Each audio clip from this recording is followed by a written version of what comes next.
Hey everyone, it's me Lone. I hope you're doing alright. So if you've been following my coverage of Starfield since the Starfield Direct, you'll know that I've been incredibly positive about the game. Like, there's no secrets here at all. I'm a fanboy. I wear my heart on my sleeve. I absolutely cannot wait to get my hands on this game. I'm a huge supporter of BGS and their work, and I think they're knocking this one right out of the park. In fact, from everything that I've seen, I think this game could legitimately be a Game of the Year contender this year. And that's saying a lot, given the caliber of video games we've seen released this year so far, and will probably still release for the rest of the year. Like, this year has been absolutely massive, and I think Starfield is just going to be adding to the pile. However, like with any video game, any game, of course there are potential issues, of course there are concerns, and if I'm going to be covering this game fairly, I need to talk about the positives as well as the negatives. So what I thought would be good would be to make a single video where I talk about the biggest concerns that I've seen raised about the game, and that, mind you, I also have about the game myself, and we can engage in a debate in the comments below. Be nice to each other, damn it. Don't be mean. We're talking about video games. But seriously, I encourage you to engage in the debate. If you enjoyed this video, please do like it. I would really appreciate it. If you could subscribe, that would really mean the world to me. It really does help. We're going to be covering all things Starfield until the launch of the game and beyond. But let's talk about the collector's edition. So over the past couple of days, there's been a bit of a question in terms of whether the collector's edition for Starfield is coming with a physical disc.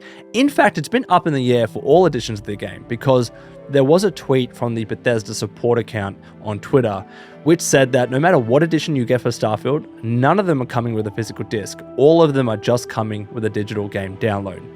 Since then, the tweet has been deleted, probably because it was wrong, and there's been a follow-up tweet from the Spanish Bethesda Twitter account that said it actually depends on the edition that you get. If you are getting the standard edition, you will get a physical disc, but if you're getting the consolation edition, none of those come with a physical disc. They're all coming with a digital game download. So when it comes to this topic, I think there are two things we need to cover. Number one, how the product is advertised, and number two, whether it should have a physical disc at all. Because for me, the first topic is much more crucial. It needs to be clear in the advertisements and the product page for the collector's edition that it's not coming with a physical disc, if that is to be true. And we don't have any other, statements to the contrary. So assuming that it doesn't come with a physical disc, it needs to be very clear on the product page. People need to know what they're buying when they're spending especially that amount of money on it. Even if it was a smaller amount of money, it still needs to be clear on the product page, right?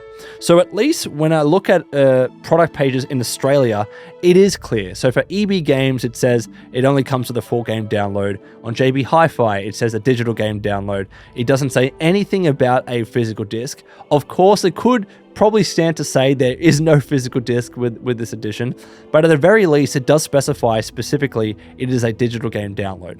However, when I go to the Bethesda Gear website and also GameSpot, which is actually just pulling that same information from Bethesda Gear and the official product information, all it says in the written description is that it comes with the Starfield base game. It doesn't specifically say in the written description whether that's the physical disc or a digital game download. However, when you look at the product image, it does say digital game download, and in fact, it's like engraved on that collector's item. So as an aside, that is very cool. So in the image, it says digital game download. In the actual text, it just says Starfield base game. So I personally think this could stand to be a little bit more clear. It doesn't specifically say, and it doesn't make it, in my eyes, abundantly clear there is no physical disc coming with the collector's edition, especially when it comes with a steelbook display case that is designed to fit a disc in it, right? So if people are looking at this image at a glance, they might just assume, yeah, the physical disc is going to come inside of that steelbook. So I would really encourage Bethesda to make that explicitly clear. So when people are pre-ordering this thing, it's sold out pretty much everywhere already. Not in Australia though. But when people are looking at the product page and they're looking to spend their money on this, I think it should be a little clearer that it does not come with a physical disc. So hopefully they can make that change. I think they probably will very soon, and they might have it on the FAQ site for Starfield. But also as well, I think it would be important for like a standalone tweet to come from the support account. Since they've already previously said information that was wrong and it was since deleted, it would also be good if they came out with a tweet and said, hey, just to clarify, this doesn't come with a physical disc. I think that would be really important. But when it comes to the second topic, should it come with a physical disc? it is down to your personal preference. For me, I'm playing the game on PC. I don't even have a disc drive in my PC, so I don't really care to have a physical disc. It doesn't matter as much to me anymore. The only console where I still get the physical discs or the cartridges is my Switch. Everything that I buy for that thing, for whatever nostalgic reason, I just like to have the cartridge. But on my PC, obviously, and on my PS5, everything is a digital code that I have. I understand though, don't get me wrong, I understand the importance and the value in having the disc for many people out there. It allows you to give the game to a friend. It allows you to trade the game back in. There is a certain value in having that physical product. So I can understand people that are annoyed by this and that are frustrated by it. I'm saying it doesn't affect me, but for those of you out there, those are legitimate concerns that, yeah, with a $300 to $500 collector's edition, depending upon where you are in the world, it would be good for that to have a physical edition. I wonder whether or not that's actually because of the early access period, whether or not, like, I don't know whether we're getting the collector's edition 5 days before or whether the code is somehow getting to us beforehand. I don't know how that's working out, because if it's engraved on the actual collector's piece that it comes with, then we're probably actually getting the whole thing 5 days before. So I don't think that's actually an issue. It's probably just to save costs and just to make everything consistent. So I can understand if you're frustrated. Doesn't affect me personally. I think the most important thing is actually how it's advertised. If you're going into the product and you buy it knowing it doesn't come with a physical disc, then it's kind of on you. Like, you can't be upset after the fact, but you can be upset if it wasn't clear and then they tell you it doesn't come with a physical disc. Then you have a legitimate grievance there. So that's my sitting on the fence opinion when it comes to the physical edition, but that's what I legitimately think. Next up, let's talk about companions in Starfield.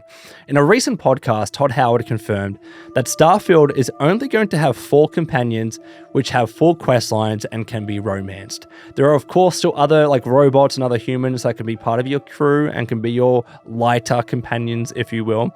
But in terms of the companions that have full romance options, full quest lines, there's only going to be 4. And people have brought this up and said, hey, look at Fallout 4. Fallout 4 has 13 companions, 8 of which can be romanced. There are, the storylines built in with them. Doesn't that sound a little low? And at a glance, yeah, 4 companions in a game as big as Starfield, and you're like, oh, that actually doesn't seem that high at all. For me, so long as those 4 are like really meaty in the quest lines that they give you, in the storylines that they have, the backgrounds that they have, and the romance options that they have, and how they interact with you, then I'm fine with that. Because from everything that I can see, these romance options and these companions seem like they have much more substance than the ones in Fallout 4. Like, it seems to be much more in depth in Starfield with these 4 companions. If the quest lines and the storylines were just as light on as each of the Fallout 4 companions, then I would agree with you. Then I'd be like, well, 4 compared to 13 or whatever it was. Yeah, that's a little low. But if there's more substance to those 4, I think that's actually more important. And then, you have 4 different playthroughs that you can cycle through each of these companions, or even in a single playthrough. I still think 4 meaty companions with the quest lines and the storylines is fine. But you might disagree with that. That's just my personal opinion. The next concern is the file size. People have been complaining that Starfield is 125 gigabytes, at least on the product page, on the Steam page for Starfield, that it's going to be taking up 125 gigs on your hard drive. I'm going to say this quite bluntly and honestly. That is what we've come to expect with so many games out there, right? Like, Call of Duty is even worse than that. Everyone nowadays on your PC should be having a 2 terabyte hard drive or an SSD. Like, that shouldn't be as much of an issue. I think it's more of an issue if you're on like the Xbox Series S, and that's why they've released a whole new console for it with I think it's a 1 terabyte option, because that will take up a decent chunk of your hard drive. So if you're on PC, SSDs and hard drives are cheaper than ever, not as much of a concern. If you're on console, I understand it. I understand those external hard drives in particular can be a little bit more expensive. However, I don't think 125 gigabytes is absurd. I think it's in line with a lot of the big AAA titles that we've seen recently. So again, doesn't affect me personally that much. The procedural generation and the fact that only 10% of planets, according to Todd Howard, are going to be inhabited. So it's been a big cause of concern with Starfield, and a big source of the debate in terms of how much of the game is going to be procedurally generated, how much of these planets are going to be filled with interesting stuff to do and handcrafted stuff to do. Todd has consistently said that Starfield has more handcrafted content in this game compared to any of their games that they've ever done before. So that is a big, big statement to make, and if he doesn't stick to that, people are going to be very, very annoyed at the launch of the game. So that's why I'm trusting him on that. But in terms of the specific 10% of the 1,000 plus planets that are only going to be inhabited, I don't know what number I was expecting in my head in terms of what that percentage of inhabited planets should have been. Should it have been 20%, 30%, 50%? I think we need to take stock of the overall number of planets, which, as Todd has said, is 1,000 plus. So 10% of 1,000 is about 100 or so planets. I said in my previous video that having 100 inhabited planets with a lot of interesting stuff to do, that sounds like a great time to me. That genuinely sounds like a lot of fun. And to be honest, if Starfield just came with 100 planets that had a bunch of interesting stuff to do, and not 900, an additional 900 of them that are just for resource farming and for looking at pretty things, then I'd be fine with that. I'd be fine with 100 interesting planets, right? The way I see it is that they're just using their procedural generation system to give us an extra 900 planets for us to, again, view some pretty sites, get a lot of resources, because building ships in this game is going to take up a bunch of resources. Building outposts in this game is going to take up a bunch of resources. So those need to come from somewhere. So if there are a bunch of planets that allow us to do that, fine. So long as we get those 100 planets with a lot of content, then I'm happy. No mounts and vehicles. Todd Howard, in his past interview and podcast, said that there's going to be no mounts in the game. You can't ride the creatures, and there's going to be like no Land Rover that you can drive around these planets. It's just going to be, once you land from your spaceship, you walking around, and if you want to use the jetpack, you can as well. I'll be honest here, I would have liked a little Land Rover machine, and I hope that is modded in. Maybe I can even hope that it comes as a DLC, because I feel like that would be very, very cool. I'll give you an example.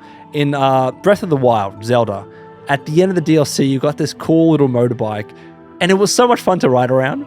I would love to see a little, like a Mars rover kind of thing that popped up and allowed you to drive around planets. Only because it would be a lot of fun. And yes, it would be so much fun to be able to ride one of those cool alien creatures. So yes, this is one of those things I do hope that they add. Am I disappointed? Not really. I just think it would be a great feature. So Bethesda Game Studios, DLC content, introduce a mount or a vehicle, and I'm sure a lot of people are going to be happy. Skins and Creation Club. This keeps coming up because Todd Howard keeps talking about how he wants to support modders and he wants to help them to make a career out of this. And people have also seen, again, in the collector's edition, that it comes with a skin pack. And there's a worry and concern that there's going to be a microtransaction store. And you know, Creation Club 2.0 is also going to return as well. To be clear, we don't have any official confirmation that there will be Creation Club or that there will be a digital store where you can buy skins and stuff, a la Diablo 4 and Assassin's Creed Valhalla, games like that, right? So that is, from what we know, is not technically a thing yet. I'm not saying that that won't come later. I full well expect that we are going to be seeing Creation Club 2.0 at some stage.